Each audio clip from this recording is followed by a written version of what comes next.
1.4 question क्या है? एक ही क्वेश्चन है, मतलब दो तीन है लेकिन फर्स्ट वाला देखते हैं। बिना लंबी विभाजन प्रक्रिया किए बताइए कि निम्नलिखित परिमेय संख्याओं के दशमलव प्रसार शांत होंगे या अशांत होंगे। तो देखो, आप एक चीज हमेशा याद रखना, जब भी हम भाग देते हैं तो शांत आवर्ती उसको कहते हैं जब आपका भाग पूरा चला जाए। कौन सा? शांत आवर्ती। एक होता है शांत आवर्ती और एक होता है आपका अशांत आवर्ती। ठीक है, शांत आवर्ती और अशांत आवर्ती। अब शांत मतलब जो पूरी तरीके से निपट जाए वो शांत हो जाता है। जैसे अपने यहाँ पे अगर कोई निपट जाए तो क्या बोलते हैं? शांत हो गया, है ना। और अशांत ऐसे भक्के लोग क्या घूम रहा है, पौआ पी रहा है, वो सब अपने नजर में क्या होते हैं? अशांत होते हैं ना। उनके आगे कोई भी रोल नहीं बता सकता क्योंकि पूरी दुनिया उनकी ही है। ठीक है ना, बल्लम होते हैं वो सबसे बड़े। पौआ पीने वालों से दूर रहे। अब इधर देखो, कोई संख्या है आपके पास, जैसे मैं कहूं 20, और आपको भाग देना है 8 का, और आपने भाग दिया 8 का इस 20 में इस टाइप से। 8 दूनी 0.8 कट गया नीचे पूरा। इसका मतलब ये होगा आपका शांत। लेकिन अगर मैं लिखूं आपके फिर से 20 है और अब आप भाग दे रहे हैं 3 से, तो 3 0.2 फिर 3 फिर 2, वो 3 छंग यही चलता रहेगा। ठीक है ना। तो ये कौन सा हो जाएगा आपका? अशांत आवर्ती। ठीक है ना। लेकिन क्वेश्चन में लिखा भाग दे के नहीं देखना, तुमको भाग दे के नहीं देखना, बिना भाग के ही करो। वो ताकत तो करके बताओ, धमकी भी दे रहे हैं तो क्या करें? तो ऐसी स्थिति में एक चीज हमेशा याद रखना कि जो शांत आवर्ती होती है उसमें जो हर होता है, हर मतलब नीचे वाली संख्या जिससे भाग दिया जाता है, उसके गुणनखंड या तो 2 की घात में होना चाहिए, या सिर्फ 2 के रूप में होना चाहिए, या सिर्फ 5 के रूप में होना चाहिए, या 2 और 5 के रूप में होना चाहिए। या तो 2 की पावर m हो, या 5 की पावर m हो, या 2 की पावर n और 5 की पावर n हो, कुछ भी चलेगा। आई बात समझ में?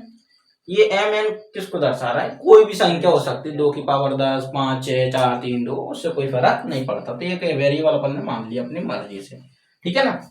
तो जब भी हम इस सवाल को सोल्व करेंगे तो हमें अंश मतलब हर वाली जो संख्या बटे वाली, केवल उसी संख्या को देखना है। जैसे पहला क्वेश्चन ले लेते हैं, इसमें लिखा है 13 बटे 31 25, है ना।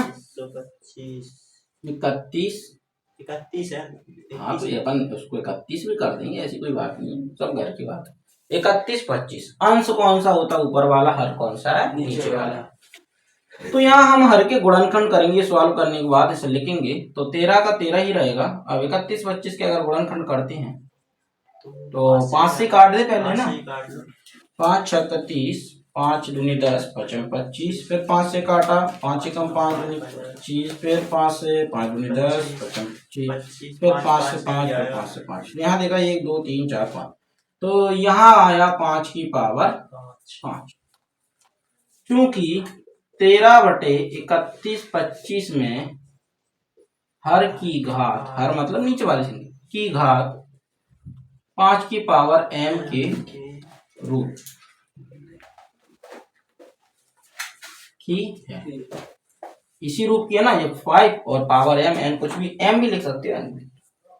इसीलिए 13 बटे 31 25 का दशमलव प्रसार शांत आवर्ती है। ठीक है, और ये आ गए समझ में? तो ये इतना ही करना है। वैसे ये एक्सरसाइज काटी क्यों मुझे पता नहीं है इस बार प्रिंट के हिसाब से, लेकिन काफी अच्छा सवाल था 2 नंबर में देने के हिसाब से। ठीक है ना, ये आ गए समझ में? एक दो कुछ और एग्जांपल लेंगे तो थोड़ा सा और समझ में आएगा। जैसा कि अपन ले लेते हैं कौन सा, छठवा ले लेते हैं। चलो इसको मिटा देते हैं और छठवे को सॉल्व करते हैं।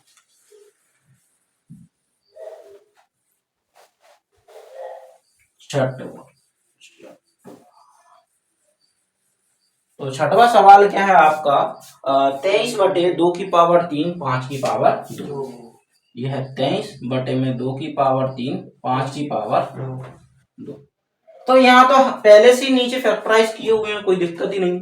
तो डायरेक्ट ही लिखेंगे, चूंकि 23/2 की पावर 3 5 की पावर 2 में हर की घात 2 की पावर n इंटू 5 की पावर n के रूप की है, इसीलिए 23/2 की पावर 3 5 की पावर 2 का दशमलव प्रसार शांत आवर्ती होगा या है। ठीक है, शांत आवर्ती होगा, लिखो सही चला होगा सेंटेंस के साथ। आ गया समझ में, कोई दिक्कत है? अब चलो मान के चलो मैं अब ये एक एक्स्ट्रा क्वेश्चन के रूप में समझ लो, मैं यहाँ लिख देता हूँ 7 की पावर 2 और ऐड कर देता हूँ। तो अब ये दशमलव प्रसार 2 5 की पावर के रूप का नहीं है, क्या लिखा होगा? नहीं है, इसीलिए इसका दशमलव प्रसार अशांत आवर्ती होगा। शांत की जगह क्या हो जाएगा? अशांत हो जाएगा। आ गए समझ में, कोई डाउट है? इसके बाद एक और देख लो 5वें नंबर का, इसमें लिखा 29/343 लिखा है ना, 29/343। जब आप इसको सॉल्व करोगे 29/7 की पावर 3 बन जाएगा। तो यहाँ इसका दशमलव प्रसार 2 की पावर m इंटू 5 की पावर n के रूप का नहीं है, नहीं है, इसलिए इसका दशमलव प्रसार कैसा होगा? अशांत आवर्ती। आ गए समझ में? तो टेक द करेक्ट फिलअप वगैरह ये सब बनने के चांसेस रहते, लेकिन इस बार क्योंकि एक्सरसाइज कट गई है तो इसका कोई चांसेस नहीं है। तो ये आपका फर्स्ट क्वेश्चन कंप्लीट हो गया है। दूसरा जो लिखा है आप क्वेश्चन ऊपर दिए गए प्रश्नों में उन परिमेय संख्याओं के दशमलव प्रसार को लिखिए जो केवल शांत है।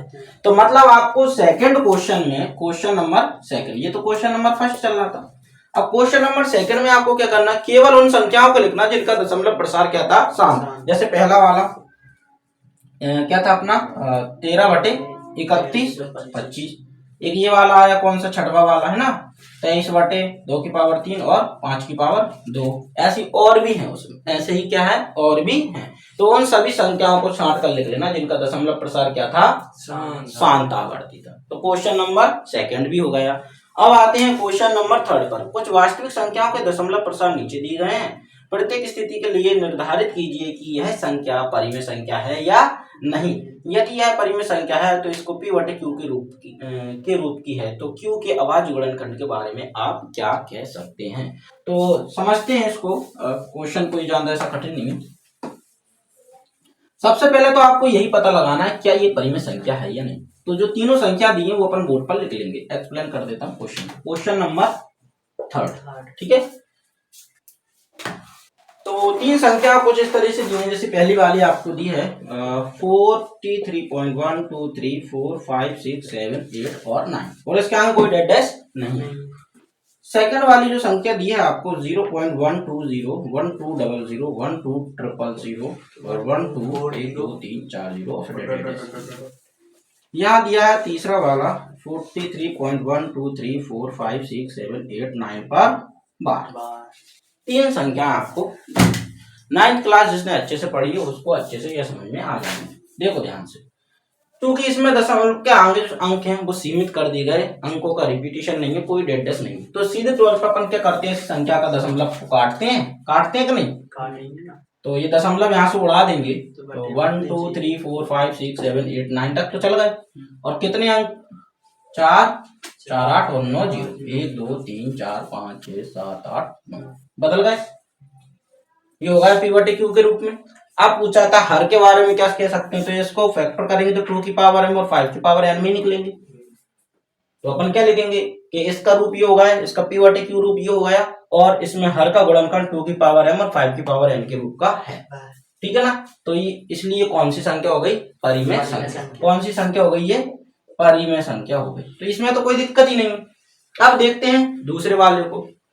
इसमें दशमलव के बाद क्या आपके अंक सेम रिपीट हो रहे हैं? तो जरा देखो 1 2 0 1 2 0 आना चाहिए था, 1 0 एक्स्ट्रा आ गई। 1 2 0 आना चाहिए था, 2 0 एक्स्ट्रा आ गई। 1 2 0 ही आना चाहिए था, 3 0 एक्स्ट्रा आ गई। मतलब यही प्रक्रिया ऐसी बढ़ती जा रही है। तो यहाँ पे जो दशमलव के बाद अंकों का रिपीटेशन है वो एक जैसा नहीं है, ये पुनरावृत्ति हो रही है। वो क्या सेम हो रही है? नहीं हो रही। कहीं पे आपकी 1 बढ़ गई, फिर 2 बढ़ गई, फिर 3 बढ़ गई, फिर 4 बढ़ गई। रिपीटेशन सेम नहीं है, इसीलिए ये संख्या कौन सी संख्या कहलाएगी? अपरिमेय संख्या कहलाएगी। ठीक है ना। और इसको आप P/Q के रूप में नहीं बदल सकते भाई। आप कितनी दशमलव तो काट दोगे, 1 लगा दिया, लेकिन जीरो कितनी लगाओगे, क्योंकि इसमें तो जीरो निश्चित थी आपके पास के सर हमारे पास 9 अंक है, 9 जीरो लगा दी।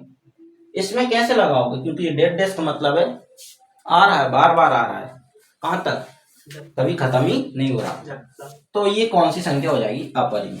अब तीसरा क्वेश्चन, ये इंपॉर्टेंट है, जरा ध्यान से क्या सर, इस बार का मतलब भी तो यही होता है कि बार बार आ रहा है, 1 2 3 5 6 7 8, लेकिन यह बार इस चीज को दर्शाता है कि केवल यही अंक जो है वो बार बार क्या हो रहे हैं, रिपीट हो रहे हैं।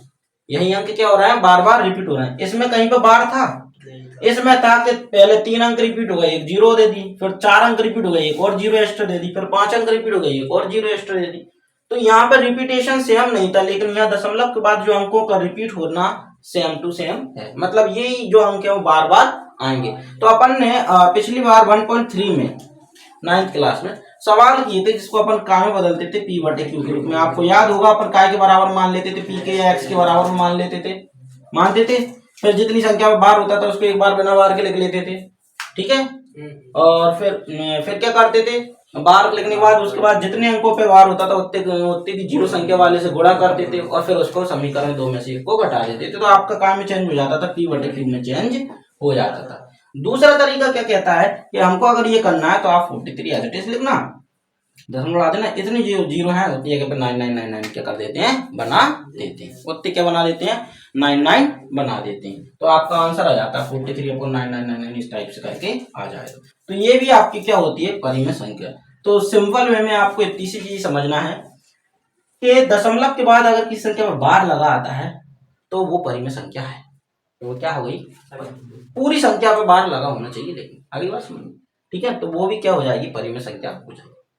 दशमलव के बाद अगर कोई ऐसी संख्या आती है जिसपे बार नहीं है या उसका रिपीटेशन अलग अलग हो रहा है, तो वो अपरिमेय संख्या होगी। इसमें एक और चीज समझ लेना, कभी आपके पास ऐसा आ जाए सर कि हमारे पास अगर 43.12 और 34 पे बार आ जाए, काय पे आ जाए, तो क्या ये परिमेय होगी या अपरिमेय, तो ये परिमेय होगी, याद रखना। क्यों, क्योंकि जो बार आ रहा है वो पीछे आ रहा है, आगे आ रही बात समझ में, ये कहाँ आ रहा है, पीछे आ रहा है। तो पीछे आ रहा मतलब 34 ही क्या होगा, रिपीट होगा।